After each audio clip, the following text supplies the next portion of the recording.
a lot of us have laminate floors, and it is not uncommon that they get damaged or you have to replace a piece. Or in my case, I am actually missing a piece. There used to be a wall here, and I removed this wall. This was just a division wall for my kids' room. But now I'm having this gap here in the floor. You know, I don't have any laminate over here, so let me remove this old piece of wall-to-wall carpet. And the first thing I'm going to do is check that the surface underneath is good, and it is good. And your surface could be concrete or it could be anything. Mine is OSB, it's a kind of compressed wood. And that's now the area where I have to fit in a new piece. Now, of course, if you need to fill in or repair pieces of your laminate floor, you will have to have exactly the same panels. And I'm kind of lucky because when I buy building materials, I always buy sufficient spares.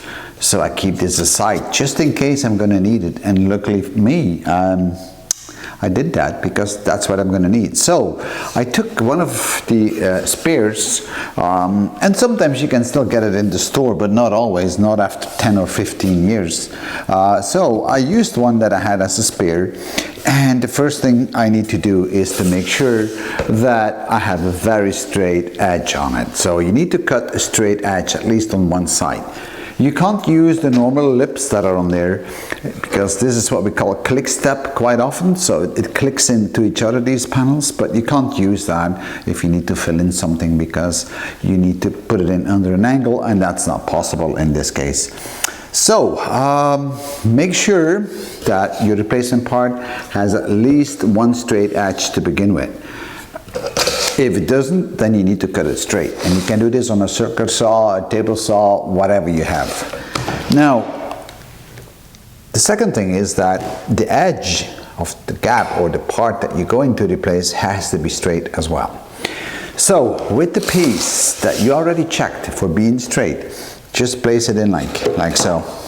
And check that you have no gaps. And this looks perfectly straight, this side of the wall, of the floor, I'm sorry. And also check the other side. And guess what? Here I'm having an issue. It isn't straight, and it has a gap of about 1/2 centimeter. So I will have to fix this. And that's why we now will, first of all, cut a piece off along a straight line on this side of the floor. Now, cutting a piece off in a straight line isn't all that difficult, but you have to have the right tools and method. And this is how I do it. I'm getting a few spacers that I place into the area where my guide will be, because you can't cut a straight line with the loose hand. You have to have something to slide along with your circular saw.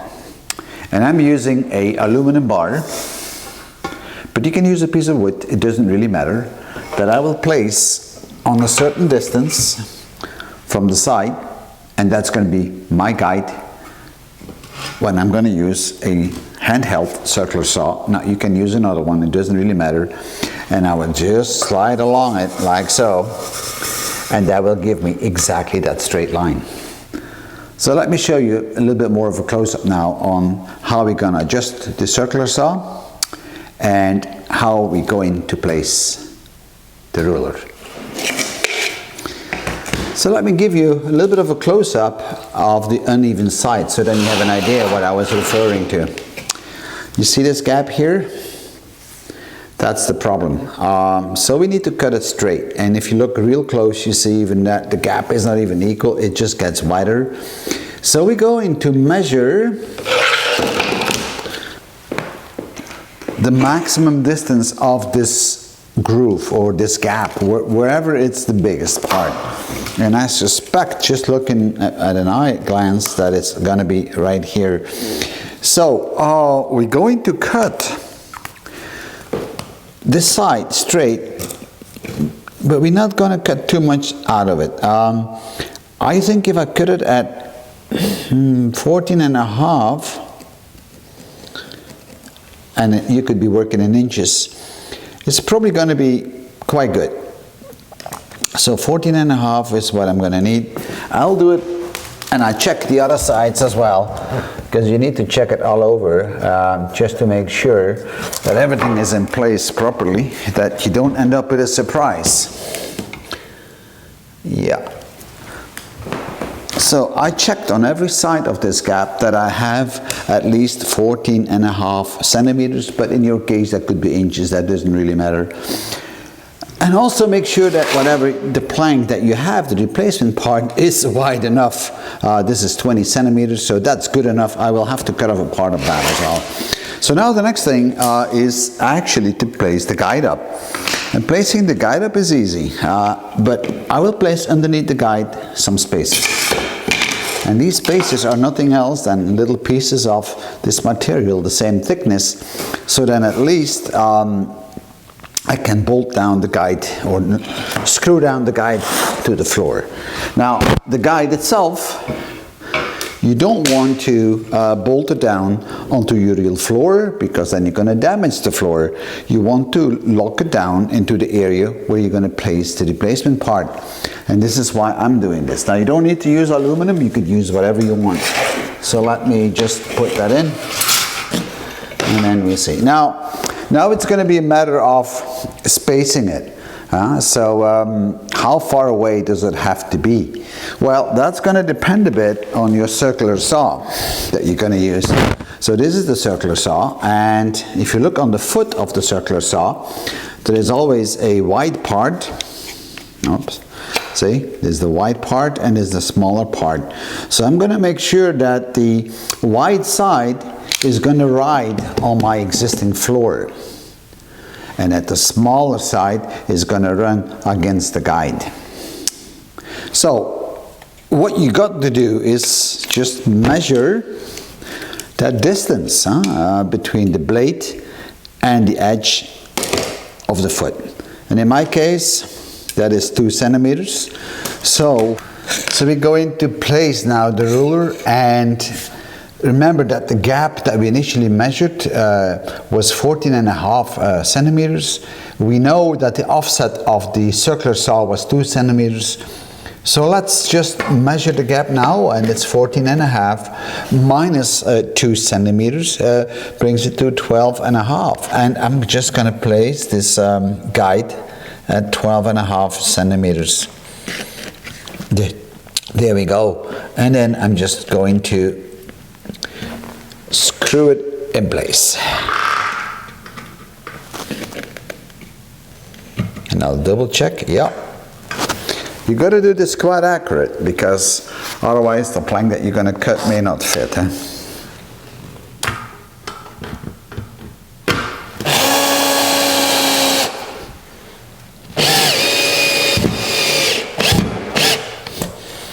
There we go.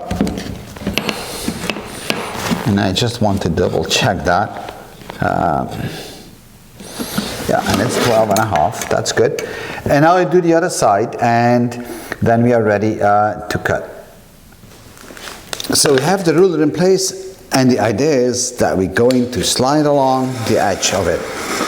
And while we slide, you've got to make sure that the circular saw stays aligned with this metal bar. So it has to be very well in place. Don't believe you can hold it with your hands, because that's not going to work, guys.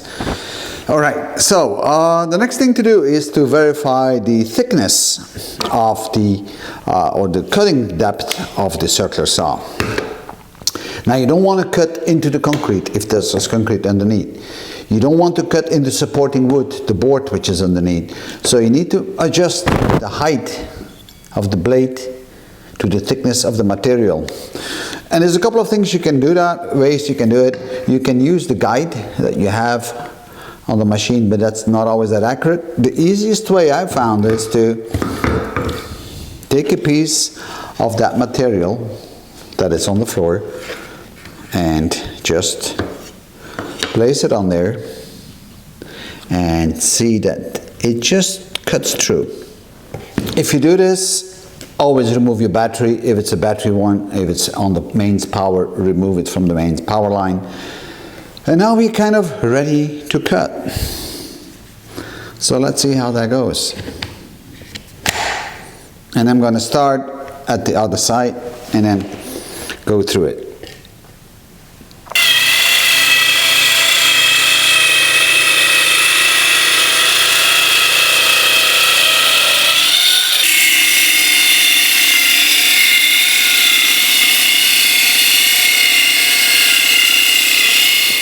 You can see that we now have a very clean and straight cut edge, yet the part isn't really removable yet because it's still stuck at the ends. It's the same thing for that one, that's still stuck at the end towards the wall over here. So there we need to do some extra cutting, but I need another kind of cutter to do this because the circular saw can't get all the way into the corner. Now a little bit about the circular saw. And believe me, I am not making a commercial for this brand, but these little handheld ones are very, very handy. They are light, and they come with a very thin blade as well. You know, you can see that over here, and let me just open that up a bit so you can see the complete blade. See how thin that blade is, and it works real well, and they are not that expensive, and you can really do precise work with that. And this is what you're going to need. You can see how thin that cut actually is. You know, it was something like this. It's less than a millimeter. So the next thing we need to do is to continue cutting all the way to the end. Now you can't do this with a circular saw, so I'm going to do it with a vibrating saw, and this is one of them. They come in different brands again, and so they don't really rotate, but they vibrate very fast. And I'm going to use a steel-based cutting blade for that.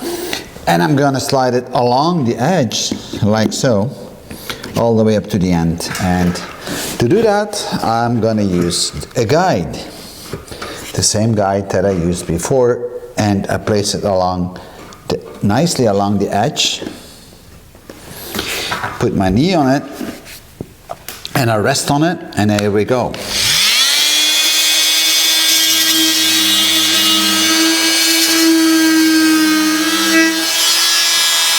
And here we go. And now that has been cut, and I can remove it. And you see how easy that goes. Just take your time. Let me do the other side, and then we can start preparing the panel that has to go into it. So we removed all the debris, and now we should have a nice and parallel opening in the floor, which is supposed to be 14.5 centimeters. That's correct. You double check in the middle, you double check at the end, and this is 14.5, and the far end side is also 14.5. So that's good. However, the plank I'm having is a little bit wider. Yeah, you can see that. So I'll have to cut it to 14.5. I'm going to do this on my circular saw, on my saw table in the shop. If you don't have such a thing, then use the manual little handheld circular saw, but always use a guide. Do it the same way as we've cut the edge straight. So let me go to the workshop and cut these planks. So here we are. I have to set the circular saw to the right width, but I'm going to make first a test piece. I know the distance 14.5, but first of all I'm going to create a test piece at 14.5, fit it in, and then do the adjustments before I cut my final planks, because I don't have that many spare planks anymore. So let me cut first a test piece.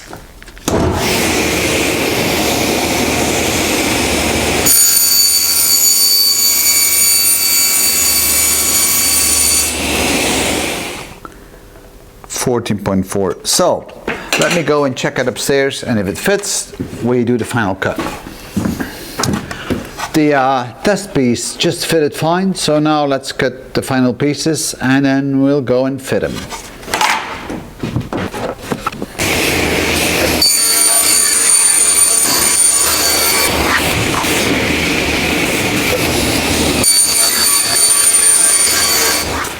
So here's the plank that we made. We trial fitted it already. It fits nicely, as you can see. And before I'm going to put it in, I'm going to put some glue on the floor, on the substrate, because otherwise this plank will be sitting in it loose. Make sure that you have no debris left in it, because otherwise it's going to be a bit of an issue. So let's put it in.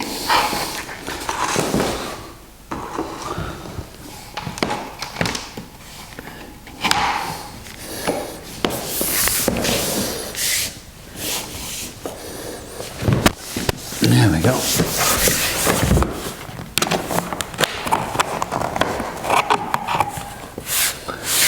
And I will need to knock it in a bit.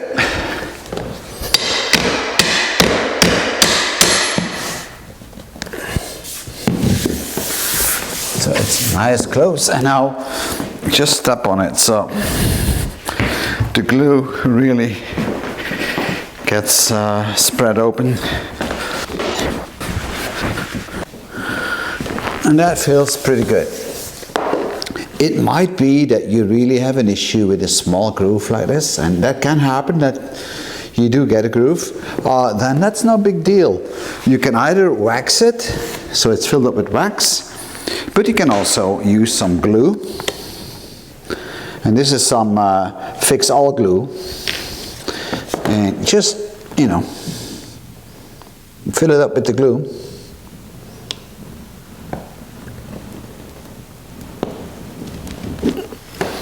Like so. Rub it in. And now you got a real nice white line, right? Not really something you really want to get. And fill it up. And then use some of your sawdust, the dust that you had when you were cutting the planks. Put it on there and just rub it in, you know. Just rub it in. Take the excess away from the glue.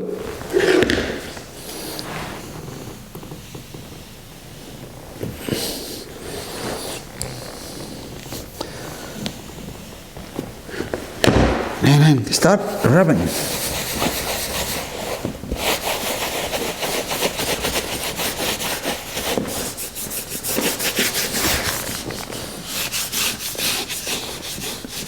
Rub away the glue, and there you go. Now the groove is now nicely filled up.